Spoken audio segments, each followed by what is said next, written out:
Hi, Gordon Smith here. I've done an interview with SNN Sports and I've really enjoyed doing it. Great bunch of guys, and I'm very happy to let you see what I've been talking about as my career in the early part and right through playing in all the countries I played in, and also my time after that working with the SFA and being an agent, various things. So I was delighted to do the interview and hopefully enjoy it. The first thing I wanted to ask was, it's about the chance to sign for the old firm. But your dad says, as a youngster, go sign with Kilmarnock, you'll get more game time. Yeah. Can you explain what happened there? Because that must have been so frustrating for you. Well, it was quite interesting, the fact that, that Rangers, Celtic and Kilmarnock wanted to sign me as a schoolboy in those days. Schoolboy form, it was called. And my dad said, you're going to Kilmarnock. And I said, because you're a fan. And he says, no. He says, you'll get more of a chance there. And if you make it, they'll come back for you. My family were Ayrshire based, and my grandfather played for Kilmarnock, sort of thing. So the family were all kind of Kilmarnock fans and all that. But it turned out to be really good. You know why? Because see, I was 14 years old, and my school holidays, I was actually in training with Kilmarnock, the full-time players in my school holidays. So I was in training with all the senior professionals at 14. That would never have happened at Rangers or Celtic. So I started there, as I say, every time it was a school holiday, I was in full-time training. And Tommy McLean was a player then. Jim McLean even was a player in those days at Kilmarnock. So it was a great, I would say, initiation for me to be able to play along with and train with senior professionals at that age. But like you said, your dad parks emotion and the fandom side of it, just wants you to play and wants the best for your career. And this is something that I noticed about your early development, is the influence of your parents. Yeah. Is it true your mum made you kind of take hires and made you stay in education, which is not usual for a footballer? No, it was quite interesting, because what happened was she always made me do well in my school exams, because she said if I didn't, she was going to stop me playing football, right? That was the influence she had on me. So I used to do quite well in my exams and all that. And then what happened, I was 16 when Kilmarnock offered me a contract, but she said, no, you're not going full-time, you're going to stay part-time and you're going to do your hires. So she made me stay at school. But the funny thing was, at 17 years of age, I was in the first team at Kilmarnock. So I'd be playing against Rangers, Celtic, Aberdeen, Hearts on a Saturday, and on Monday I was in the classroom with my school friends. I was actually just a pupil, but I was a professional player, and I was playing, as I say, at the highest level during a weekend. That was my mum's influence. So, and the funny thing was, as I say, I was 18. I'd finished my hires, and I came home. A little summer job. I was talking with Kilmarnock now about going full time. I came home and my mum said, there's your dinner ready and there's your acceptance. I said, my acceptance for what? She said, your degree. I said, I never applied, Mum. She said, no, I did. That was me doing a degree. That's insane. Yeah. But you at school, though, you're playing against Celtic Rangers on a weekend. Did that change how you were viewed by pupils? Is that quite strange growing up, or was everyone treating you the same? It's quite funny. It's a good point to make, though, because it's quite funny that there wasn't seeming to be any influence at the school. It wasn't as if I was held in any great esteem at the school. I was just a senior pupil, and I was doing my hires, and I never got a lot of attention from the even younger ones, but maybe they were a bit scared to come and talk to me, because they thought, well, he's a star player in the highest level and all. But I never got any of that. It was just an ordinary life I had, and still kept with my friends and Stevenson. Still, we kept friendly and all that. The only difference with my friends was, from an early age, I didn't drink at all. A lot of my friends started drinking at an early age, and I didn't. And so I was like, I'd sometimes go along with them out, and I'd wait outside the pub. They say, come in, you can have a soft drink. I said, no, if I'm in there, people might think I'm having a drink. And really? Yeah. So I just said, I'll wait outside. So I never ever went into a pub. But whose people? Are you worried that that's going to feed back to the manager? Because I know there was a culture of managers keeping tabs on players and having essentially spies everywhere. Yeah. Is that something you were conscious of? I was conscious of it. They would maybe say that somebody would say, oh, he goes to this pub, he's in this pub all the time. And that would soon spread, and it becomes something, even if you're not having a drink, people don't see that side of it. They all just say, he's in the pub, he must be drinking. And so that's how I was never going to be caught out in a pub at any time during those years, sort of thing. Fun enough, I was at a situation where I never drank my first alcohol when I was 25 years of age. So you would just wait outside whilst your friends were having a drink? Yeah. Well, that's interesting. You said the school, your mum and your dad. What I'm kind of picking up on is grounding. Yeah. Like staying a bit humble. Yeah. Does that stay with you throughout your career? I think so. Yeah, I think it's very important that you do stay humble because you're just an ordinary person. I don't see anything in anybody who thinks that they're special in anything. I was playing professional football at that age, but I wasn't thinking I was great or anything like that. I was just happy that I was achieving my ambition because my ambition was to play at the highest level and become a footballer, and that was it. And I thank my mum in later years. Do you know what I mean? My mum, I said to her, like, what she did was a great help to me because I got the education and that helped me take on careers outside of my football, after my football. But it was fantastic to be able to do both because I think a lot of players miss out on the education side of things and the learning side of things because they're professional players, that they're not doing that enough. And then maybe if their careers don't work out, which a lot of them don't, in the majority of cases, young players, I think what somebody once came out with the stat, it's about 2% of kids at professional clubs actually make it through to the professional game, and that's such a shame. There's 98% fail, and sometimes they're not prepared for the next stage of their life. Well, they've had like tunnel vision on one career and they've not trained for anything else. Yeah. But you also had a job on the side. Yeah. And so I want to ask, you get an offer from Rangers, the work pays off, but you found out that wasn't their first ever offer. No, it was quite funny because what happened, it was quite interesting. I started a new job. I finished my degree. I started a job as a marketing development manager for a company on the Monday, and on the Thursday night at the training part-time, I went to the commandant manager and I said, listen, there's been a lot of talk about me being sold and moving on, and it's never happened. Therefore, I'm now going to be concentrating first and foremost on my job, my new career, rather than the football. Football's going to become secondary to me now because nothing's ever happened. That was a Thursday night. The season started on the Saturday, and on the Monday, I'm in the office, 9:30 in the morning, phone call from the commandant manager, where are you? I said, well, I'm in the office. He says, are you far from Ibrox? I went, no, why? He said, just sold you to Rangers. We'll see you there in half an hour. That's what he said to me, and I went, okay. So when I went along, I went to my bosses and said, look, I've got to go out I've got something I've got to deal with. I didn't tell them where I was going. And I drove along to Ibrox, which was about a 6-7 minute drive. And I met the Rangers manager, Jock Wallace, and signed the contract and signed for them. And then I said to him, I've got to, he said to me, welcome to the club. He said, that's taken a while. And I went, what do you mean? He goes, I've been trying to sign you for the last 4 years. Do you not know? I said, no, I didn't know. He said, I've been trying to sign you. And I didn't come out and not told me. So I shook his hand and said, look, listen, I'm delighted to be here. I said, I've got a job just along the road. What's our programme here? And he said, we train every morning. I said, what do we do in the afternoons? He said, generally you're free. I said, I've got a job not far from here. Can I go and work in the afternoons? And he said, as long as it doesn't interfere with your football, yes. So I did. I kept working in that job for the next 20 months. I can't imagine any player now keeping a job despite kind of playing for Rangers. Yeah, I know. But that Jock Wallace, legendary Rangers manager, can you tell me or paint a picture of what it was like to be at the club at that time? Because you arrived and you won the treble in your first season. That's incredible. It was great because he did say to me, it was an interesting phrase. He said, you're the last piece of the jigsaw. That's what he said to me, and I was like, what does that mean? But I began to think, because he played me in a position that I had not been playing for Kamala. Kamala had been playing me in the wing all the time, and yet I said, funnily enough, I said to him, I says, you've signed Davy Cooper as well. I says, he's the left winger, you've got Tommy McLean. Where am I going to play? He goes, no, when I first saw you play, he says, you were centre midfield. He says, you can run from there and get in the box and you can score goals. He says, I'm going to play you there. And I thought, that's where I want to play. It was amazing for him to actually tell me that he was going to play me in the exact position where I was most comfortable. So I said, okay, and that's how it started. And then that season turned out to be a great season, winning the treble. What was the kind of the club culture? Because I picture football now, and it's very well documented, and what it would be like to be in a Rangers changing room these days.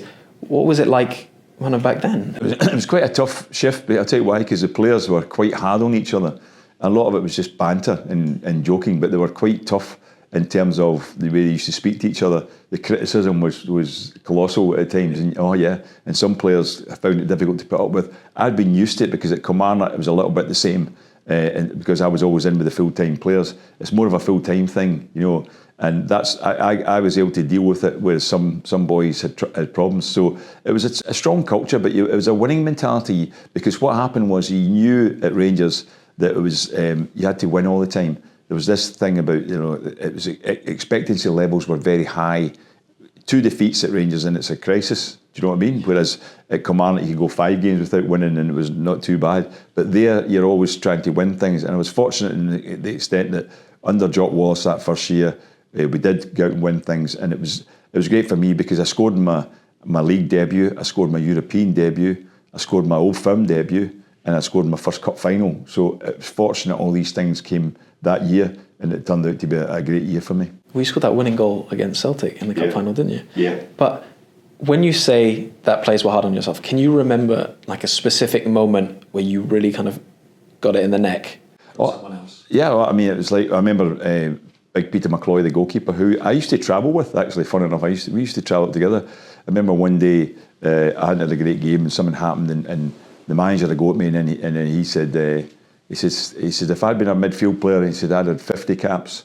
I said, Peter, if you'd been a goalkeeper, you'd have 50 caps, right? So I hit back, right? Because I'd learned that if you want to stop the criticism, hit back. But the funny thing was, this is a true story, that I was actually, Jock Wallace said to me when I signed, because I was a part-time player, he said, I won't put you in the team till your fitness is the same as the rest of the players because we're full-time and you're part-time. And I went, okay. So what happened was the first 2 games, the first game I didn't play, I was there, the first league game, didn't play. They lost to Hibs at home.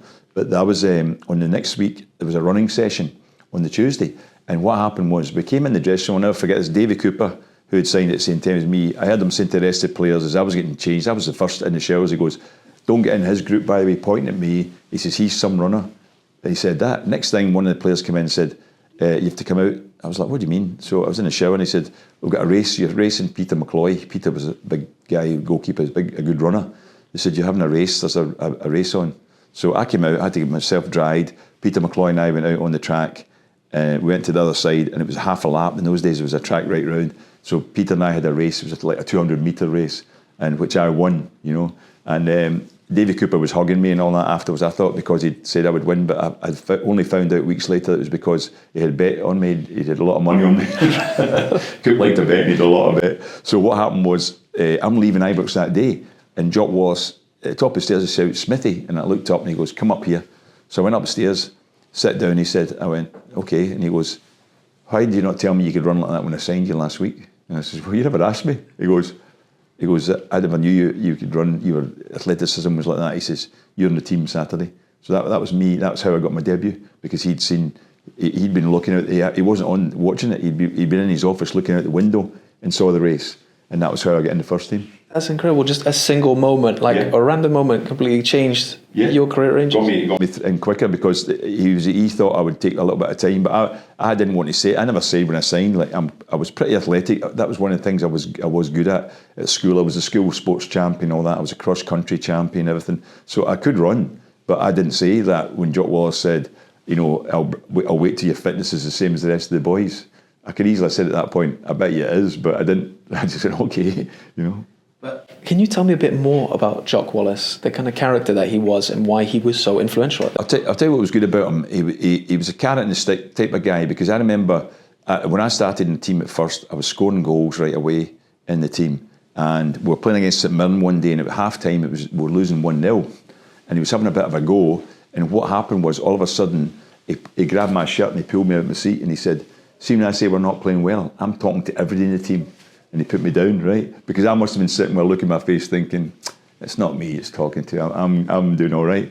Now, I always remember months later, I was sitting in the dressing room and I must have had a bad game, because I was sitting there and he went like that and he just grabbed my shirt again, he pulled me out of the seat and he says, see, when you give me the effort you gave me today, son, you'll always be in this team, right? That was him lifting me when I was down, and the one before that was putting me down when I was on a high. So that was what Big Jock was like. He was psychologically, that was much more of a thing with him than actually to do with the coaching and all that, and tactics and everything. But having said that, he did get the team right, because we played an unusual system that season, and that's why it was worked so well. I think that we played with Davy Cooper and Tommy McLean as wingers, but with 3 midfield players and with only 1 striker. Every other team in those days was playing with 2 strikers. We played with 1, Derek Johnson, but I was coming from midfield to support him. And that's what I could do that. Running was my thing, and I could play as a midfield player, but I could also go up and support. And the other fact that helped was the fact that because I was coming from deeper, I wasn't getting picked up at times because I was leaving the person marking me, and then the centre backs weren't seeing me coming, and that's why I got a lot of space, and I ended up scoring 27 goals that season. Well, yeah, it's funny how now everything seems like it was just invented technically. Yeah. But you look back and a lot of the stuff like players coming in box to box, it's been around for a long time. Absolutely. Well, we were almost, as I say, the system that nowadays a lot of teams play is almost like a 4-5-1 or a 4-3-3, whatever you want to call it, because we had 2 wide players, 2 wingers, but we'd had 3 central midfield players, and it just seemed to work so well. And so, but things go very well at Rangers. Like, it's a very successful part of your career. Yeah. But how do you end up moving to Brighton? What happened was John Gregg was now the manager. He took over, and he said to me, the season's finished, and I'd just signed a 5-year contract. I was 1 month into a new 5-year contract, and he said to me, Gordon, he phoned me up in my house and he said, are you free? I said, yeah, my little boy had just been born. I said, we're not going away any holiday. He goes, could you do me a favour? Could you go and speak to Alan Mullery, the Brighton manager?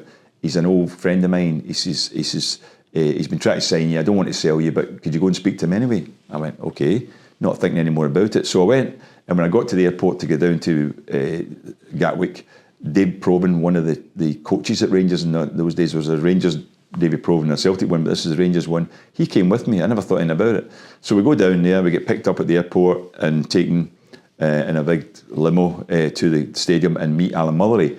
And he says, I try to sign you. And then he starts off making me offers, right? And the funniest thing was, because I'm not going, I'm just refusing every offer. And he thought I was negotiating, I think, and I wasn't. I'm going, no. And I was at 3 times my Rangers wages and £50,000 to sign on. And I'm saying, no. And he goes, look, go for lunch. He says, well, we'll talk after lunch. So I went for lunch with David Probin, and he said, we sat down, and he goes, that's some money, Gordon. I went, I know. I said, he goes, you not thinking of taking it? I went, well, you know I'm not taking it. He goes, all right, I might as well tell you the deal's done. I said, what do you mean? He goes, we've agreed. I said, that's not what John Gregg told me. He says, well, we've agreed. And so I phone Ibrox. John Gregg come on the phone. The first thing he says is, have you signed? I went, no, I'm not signing. Yes, you are. I went, I'm not. He goes, you are. If you don't sign, I'll make your life hell.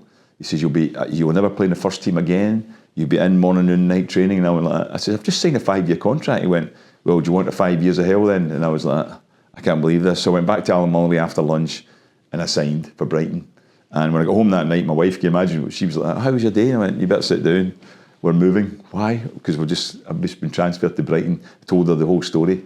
And I must be honest with you, I did meet John Gregg about a year later. I said, what you did to me was a disgrace, but thanks, because I'm enjoying it down there. I enjoyed my time at Brighton. It was a good place to go, great atmosphere. And the amazing thing about Brighton was all the players basically in the team had been signed by the club. So we all lived in Hove, where the stadium was. So we had a great community of the players, because we all lived within about a mile of each other. Oh. Unlike the Rangers, we were all over Scotland, you know. So you had a good friendship off the pitch, and off the pitch and on it, and that's when I took up drinking as well down there. Yeah, and golf. Okay. Yeah. Oh, but that must have. What did John Gregg say to you then when you said that was a disgrace? I know you had a great time at Brighton. Yeah, he just said that's how it works out. He said that was what it was. I didn't know at the time when I went that it was a record fee Rangers got for me. They got a record fee for me, so I think that because he was getting the money in, and I think that money allowed him to go and buy other players he was wanting to buy. The club maybe weren't going to allow him to have that money, but they got 440,000 for me, sold me, but as I say, I'm glad it happened, because playing down in England was a great part of my career. I enjoyed playing at the top level down there, because unlike Rangers to a degree where, you know, its expectancy levels are massive, and you know, second place at Rangers isn't good enough. At Brighton, you know, you're going to play all these stadiums. You're going to play against Liverpool and Man United and Ipswich and West Ham and Tottenham and all that. I loved it. It was really good.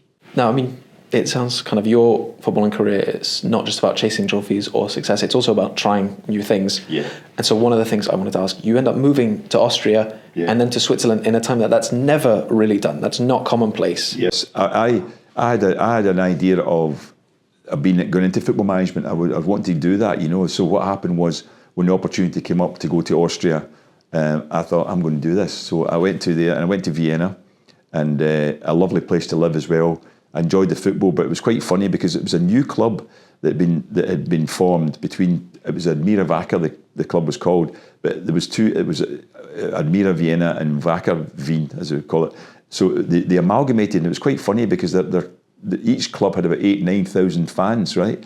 They amalgamated, and the crowds were 7,000 because the fans did not associate with the new club. Now, I've made that point a lot here in Scotland when people are talking about amalgamating the Dundee clubs or Hearts, Hibs and all that, and I said it doesn't work because I saw that in Austria, that the fact was that the fans don't associate with the new club. Never come. No. So there was only 7,000. So what happened was after about a year, the club said to me, look, we can't afford, you're one of the highest paid, we'd like you to leave. And I said, no, I've got a 2-year contract, I'm not leaving. I was living, my wife and kids were there, and what happened was the club had given me a house and a car, and it was decent money, but although you needed more money to live there. But I said no. But then what happened was the agent had organised for me to go to Austria, then come back with Basel in Switzerland, and he said, look, so I went to the club then and I said, look, I'll leave now because I've got a deal in Switzerland. So I was in Austria about 15 months, and then went to Switzerland. I was fortunate that it was German-speaking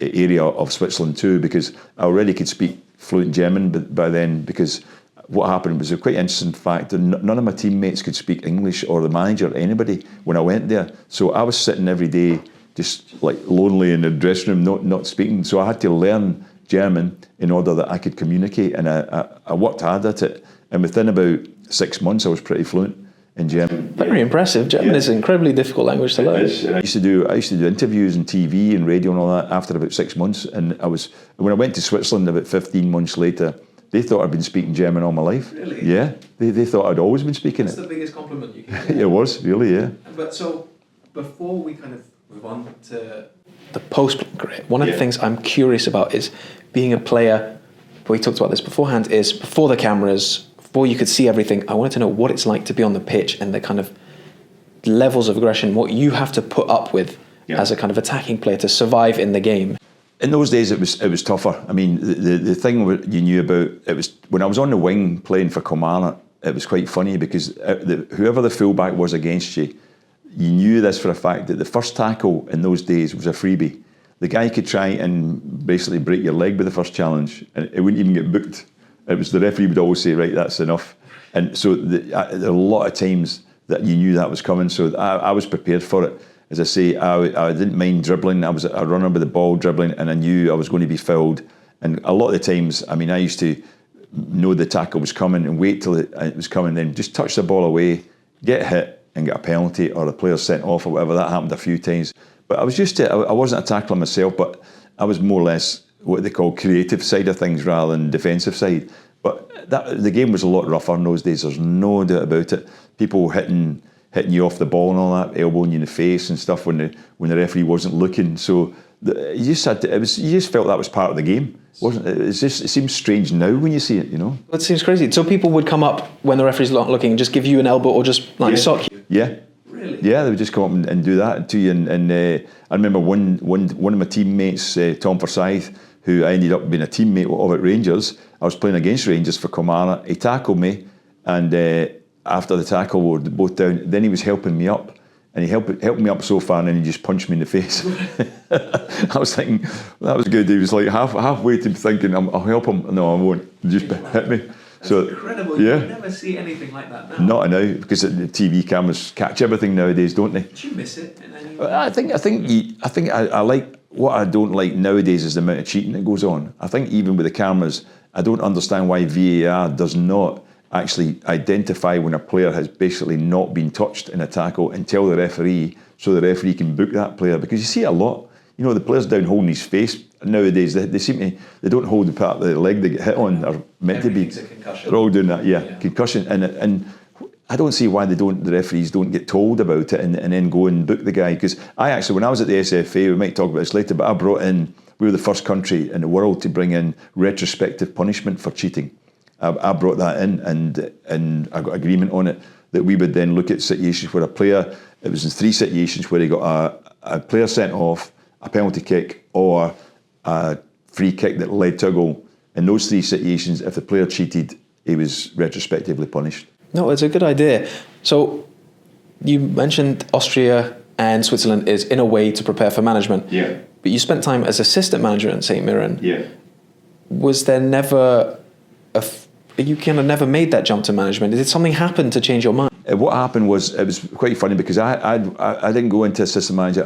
When I left football, I went into financial services. I was working for a big firm in London, and then what happened was, while I was working, I opened an office for them in Glasgow, and then all of a sudden I got the St Mirren job, assistant manager, and I went there, and it was quite good because even in my very final days at St Mirren, I started to do some media work. The BBC were coming on to me and getting me to do some stuff. And then when I left St Mirren, I resigned out of the job there. The BBC came on to me right away and said, we'd like you to work for us. Now, I got 2 or 3 other offers from clubs in Scotland. Now, the money I was making from the BBC for 2 or 3 shows a week was more than I would get as a manager. And when you're a manager of a football club, your actual time scale is like 7 days a week and all the time, and thinking about how to prepare things. All of a sudden I was earning more money in the media than I was getting from football. So I decided to do that. I went back into financial services at that point, and then I became an agent. That's when I went to a big firm of chartered accountants, and I suggested to them to start the agency firm, which we did. But then after a little while, I thought, I don't need them, because it was me who was bringing in all the people, the players I was bringing in to be in, and I was their agent. And I thought, I'll just take these players away on my own. And I set up my own company, and that was me, an agent. So from that moment on, I was doing the agency work and all the media work at that time, up until I got the SFA job. But I'd also been offered assistant manager's job down in England with Aston Villa and Portsmouth. I got offered both of those as assistant to John Gregory, who was a friend of mine from my Brighton days. He offered me the assistant manager's job, and for the Villa one, I was considering it, but then I couldn't come to terms with the owner, the chairman of or the owner of Aston Villa. We couldn't come to terms about it financially, and I'd said, I'm not moving down here unless I get good terms from you, and he wouldn't give me them. And so agency seems to kind of suit you better. Yeah. I picture the world of agency as quite a murky one. Yeah. No one is really sure how these things are done. Can you kind of talk me through what it's like to be? Yeah, there's a murky business. I was lucky that I was earning money outside my agency business, which meant that I could make decisions that were based on the right thing rather than just trying to make money all the time. And I think there are a few agents that's their whole life is just actually what they can make from it. Whereas I was trying to say, and I used to say this to players, that see, the decisions you make should be based on what's good for your football career, not financial. Because sometimes the player was getting a good offer, and I'm saying, no, that's you're going to go there and you're just going to become you'll just be a squad player there, whatever. You're better playing somewhere and making your career such that. I was the same. I always wanted to play. I was always frustrated as hell when a manager ever left me out.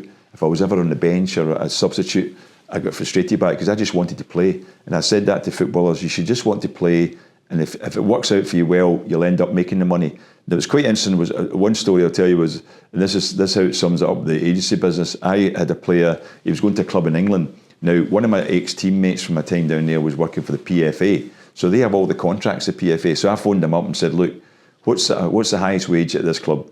And he said, and he came back, he said, I can't tell you who it is. I went, I don't want to know who it is, I just want to know how much it is, right? So he told me how much it was, and I went, that's fine.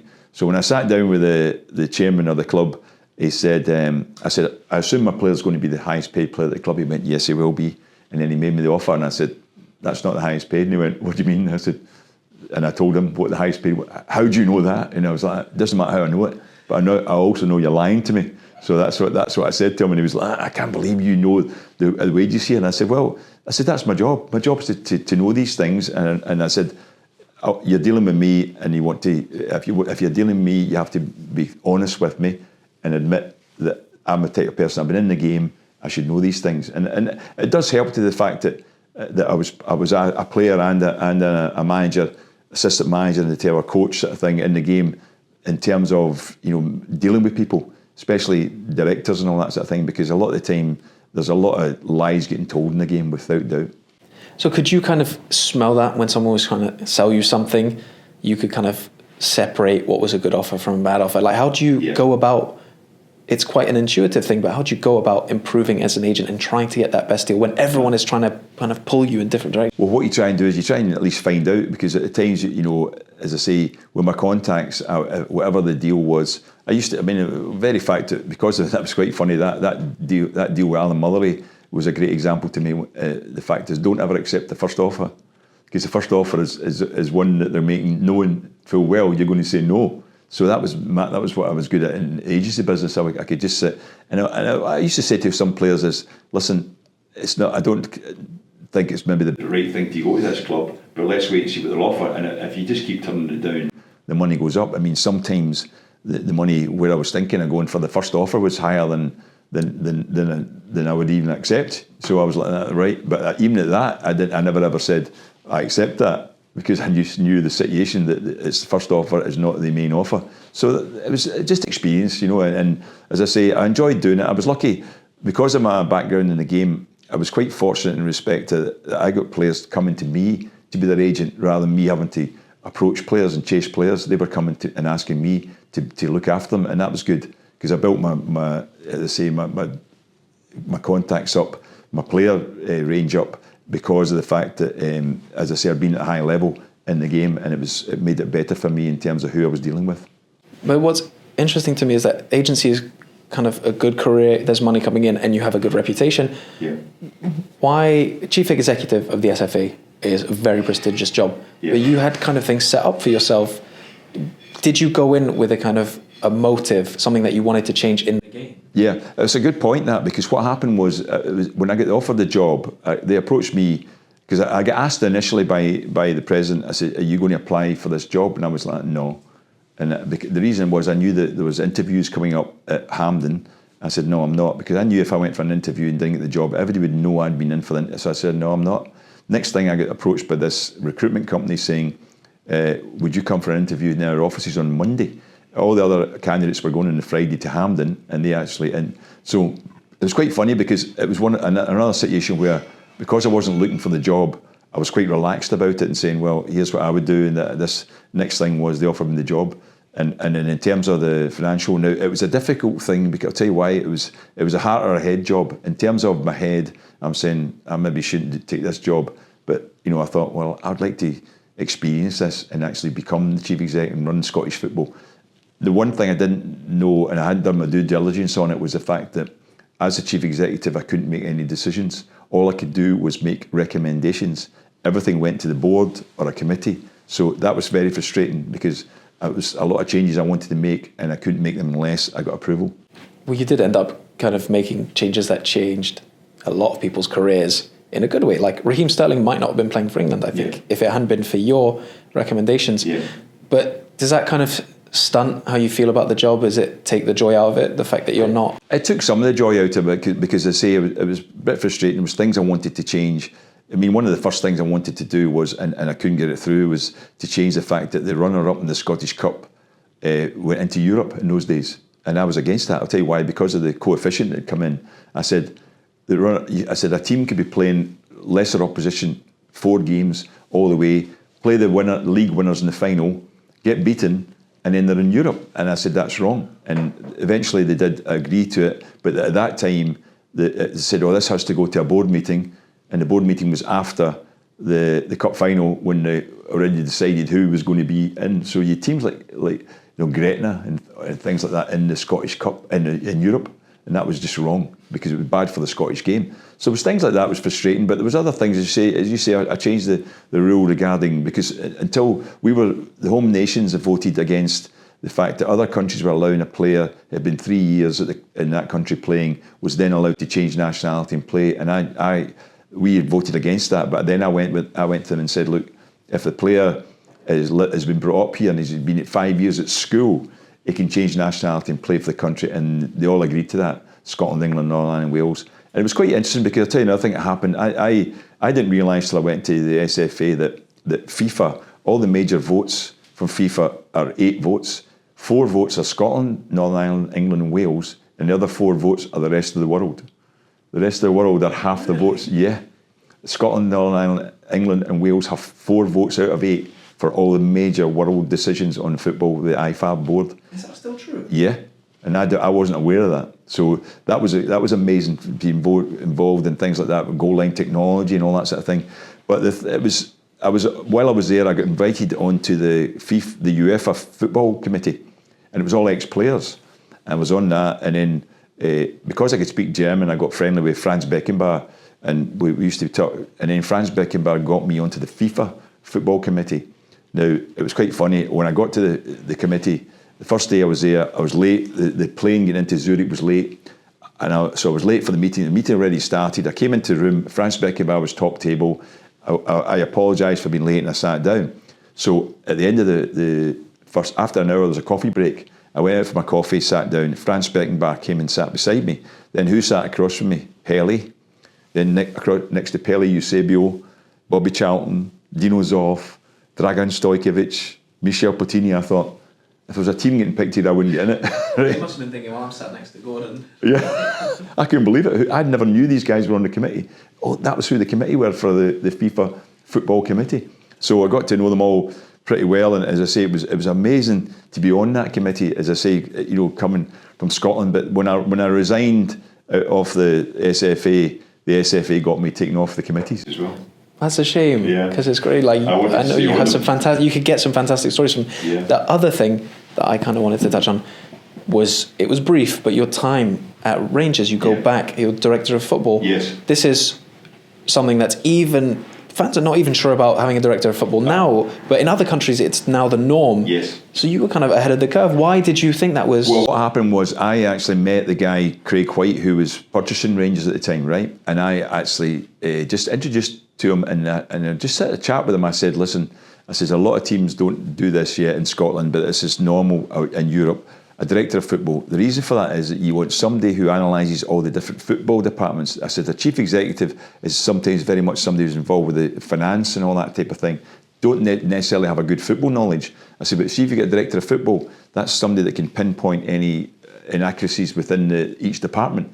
I says, so all I did was tell him that. Next thing, about a week later, he asked to see me again. He said, listen, I've agreed with you. I'm going to do a director of football at Rangers. I said, well, that's a good idea then. He goes, and I would like it to be you. That's what he said to me. And I went, well, I'm not sure about that. And I had to think about that once again. It was a heart of head job again. And I thought, okay, I agreed to it. So what happened was I went in there to Ibrox, was Murray Park at the time. I had an office there. And I did a basically analysis of all the different departments at the time, the scouting, youth development. And I did reports. And I gave Craig White the reports and said, look, here's my analysis on it. Here's changes that need to be made and all that. And he kept saying, well, we'll get around to it. But he never did. I was 6 months in the job when they went into administration, and I just walked out. But he'd never done anything.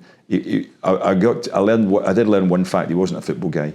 Really? No. What makes you say that? He just had no idea about football whatsoever. And he was kind of in charge of the club. Yeah. So you would have conversations with him and you would go, he's not... Very, very few conversations, but I realised he had no idea about football, no interest in football, really. It was a financial thing. He hadn't bought the club because he was a fan or anything like that. I don't know who'd brought him in, what was it all about, but I'd done these reports for him, and he never got around to doing any of them. So, as I say, when the administration happened, and the funny thing was, see, the day it happened, we'd already had just a meeting up at Murray Park with the youth development and that side of the club, with a meeting, and he explained to them, he said, listen, there's a lot of talk about administration, it's not going to happen. That's what he told them. Now we're going to meet the first team people to tell them the same thing. When all of a sudden he got a phone call, and he was away on the phone, and we're waiting, and I said to Ali, the chief operating officer, I said, we need to go and see the first team squad. They're all waiting on us. And he said, I'll go and see what's the situation. He came back and he said, that's us in administration. That's what the phone call was that he had. Between the two meetings, the club went into administration. And I just left. The next day I just walked out because there was no point in being there. I'd done all these reports. Nothing was going to happen now. The financial situation was terrible. So I just left. Were there any warning signs before this all happened? There was talk about it, yeah. But he just kept saying everything's fine. Yeah, it's not going to happen. Well, so you left obviously because there was no reason to stay. No. In the years that followed, what do you kind of do? How do you try and keep in touch with football? I still did a bit of media work and all that sort of thing. And I've done some stuff over the years and just giving advice to people, agents and things like that as well. But, as I say, I'm more or less stepped back from it now in terms of my involvement in the game. I think there's an age thing as well, because the BBC don't even use me anymore. And at one time I was the main person for them for years, and now they don't come on to me anymore, so I just have to accept that. But I still keep a good interest in the game, and I watch. There's that much football on TV these days, isn't there? I watch a lot of football, and as I say, I've got contacts. Even still got some of my contacts abroad that I speak to.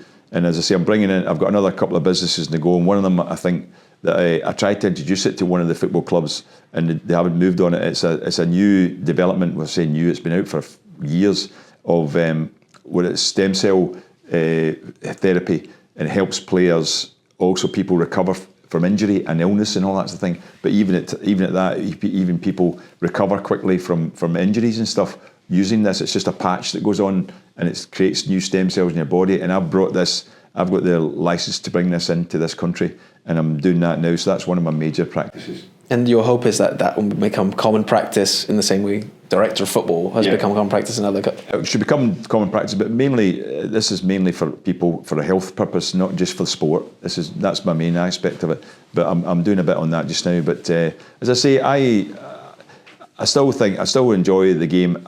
I felt very fortunate in terms of the career I had, because I say the Rangers thing, I just signed a 5-year contract, but it didn't go through. I was away after a month, but then I had good experience from going to England, playing for Brighton, then Manchester City, then going to Austria and Switzerland.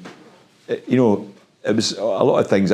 Somebody once said to me that I've had the most roles that MD's ever had in the game. I was a player, coach, agent. You've seen everything, every part of the game. Yeah, director of football, yeah. So I think myself, that is true. I've been quite fortunate in that respect, and that gives me an overall insight into the whole game, how it's run. And I think one of the things that does frustrate me at times is how a lot of young players who have got the ambition and everything don't get treated greatly, and that's something which I think also should be looked at in terms of how players get prepared.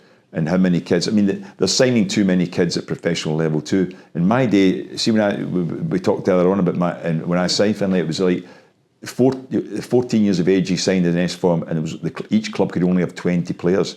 Now there's 20 players in each age group at a club. So if a club has about 5 age groups, 6 age groups, you're talking about over 100 young players. How many of them are going to make it? Hardly any, because even the clubs themselves have this opinion that only 1 in every 20 at most will come through. And I know for a fact a lot of them call the other boys in the teams shirt fillers. That's what that's what they call them.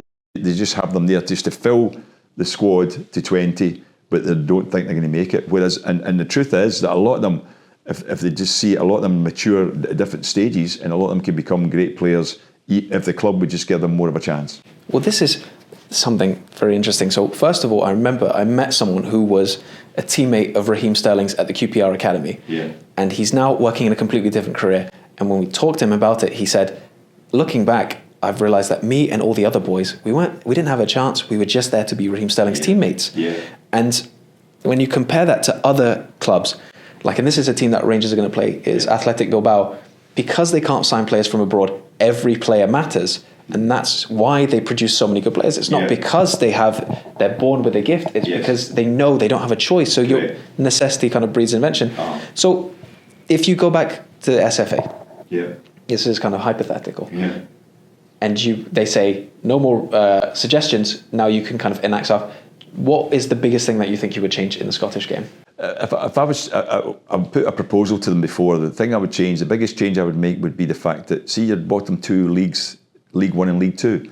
I made this proposal to them. I said, you should make it League 1 North and League 1 South, so it's regionalised, and it's so that the teams are all part-time mainly, so they don't have as much travel, and they'll be playing more games which would be considered to be derby matches, right? And then what I said was as well that the 6 most northerly Premier League teams, reserve teams, should play in League 1 North, and the 6 most southerly League 1 South. And all their games are played away at the stadiums of those clubs. So each club then, there'd be 30 league games, and each club would have 21 home games and 9 away games. And all the games against the Premier League reserve teams would probably bring in bigger crowds as well. They'll get more people and less travel, more crowds, more money, and it's regionalised. And I put that proposal, and it was rejected. And I was disappointed in that, because I thought, this is the kind of things that would improve the game. And as I say, I've done that over loads of times. But as I say, there's also a fact that I don't agree with the development squads up to under 20 and all that thing. When I was in the first team at Kilmarnock at 17, because I was coming through, I was playing reserve football, and the reserve football at 16 was playing alongside men, against men, and you then get develop better, but you're also judged to a degree on terms of how close you are to being a first team player. Whereas when they're playing all these development squads, under 19s, under 20s and all that, you think, what's the point of that? Because when they're looking at them, I'm sure to a certain extent they're saying, yeah, he's a good young player, but I'm not sure if he could play at the men's level, at the main level, and that's because they're not getting judged on that. They should be playing at that level. And so I would do away with that and bring back reserve team football. I've been in favour of bigger premises, but I know why it's not done. It's because the actual clubs, financially, they want 4 Old Firm games a year, and they want every team playing 4. So the only way you could maybe increase it to 14 and then have a split that way and do that, and that could be done. But 16 teams, there would be 30 league games there. They wouldn't accept that. It's not enough league games, and only twice playing Old Firm games, only 2 Old Firm games, and games against the teams which will be playing against the Old Firm. So that's how a lot of them make their money, is because they've got 2 home games against Rangers, 2 home games against Celtic. So I think that, in that respect, I can understand why they stick to the format of just the shorter, the 12-team league, because I think it's financial. Yeah. My last question is, what would you have given up in your career to see all the Beatles playing together? Yeah.